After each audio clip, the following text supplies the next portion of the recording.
right? Once the planes stopped going, then you had the airlines calling. You had all of those that were engaged in logistics in any way. Those businesses were calling and was like, y'all need to fix this. We don't care what you got to do because we are losing too much money. Unfortunately, the only language that this administration understands is the language of billionaires and dollars. And so I am hoping that there is some creativity as it relates to our federal workers to make sure that they start to speak the language of this administration. So I encourage all of our federal workers, listen, think hard, think long about how you can speak their language. But I do believe that, I think you're saying the same thing. I don't think Michael was criticizing the actual message. Our message is strong. No, he's saying you're not giving the message. Right. He's saying, yeah, because it has to be frequent. It has to be all over. I mean, you've got to literally blast it everywhere. And so we can't focus on just one medium. We've got to focus on all types of mediums, and we've got to deliver it in different ways. We have to have people telling their own stories about what's going to happen to them. I think it is important that you have pieces like this that are written so that people can see with their own two eyes and not just hear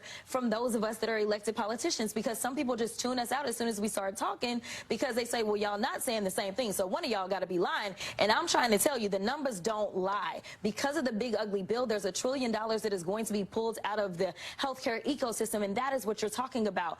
There are people that want to say, well, if it ain't got nothing to do with me, it ain't my problem. If it ain't Medicaid or Medicare and I'm not on it, then it's not my problem. It is your problem, because you may not have that specialist to go to. You may not have that hospital to go to, or the cost for you to go to that hospital or that doctor is going to go up simply because now there's not as much money coming in to pay to make sure that the lights stay on at that hospital. And that's what we've got to do, is make sure that everybody knows that this impacts every single one of us. And to that point, you had Congressman Cassar, you had this I almost called him Speaker, Jeffries, Yes. say in response to Trump's administration freezing $18 billion in funding for two major Democratic cities, including New York City, in their infrastructure projects. Let's take a quick listen to his response to that.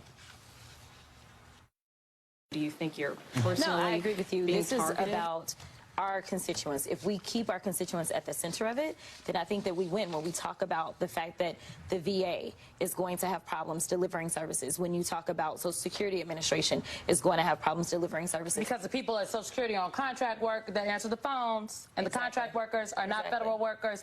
They are not furloughed. They are just gone and not getting paid.